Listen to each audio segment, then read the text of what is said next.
बाहर आओ तुम इसे सोना है बाहर देखो अखा नहीं खुलती हूँ थोड़ी नहीं बाहर आके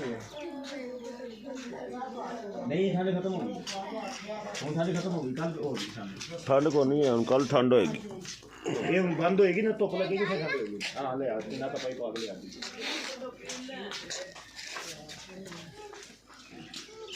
आ तो पूरी सीनरी बनी है टीवी ते सौंदे ना मरी ने सफेद चादर आहो ये हो गई उठो उठो जाना उसने तो उत्ते आई है बर्फ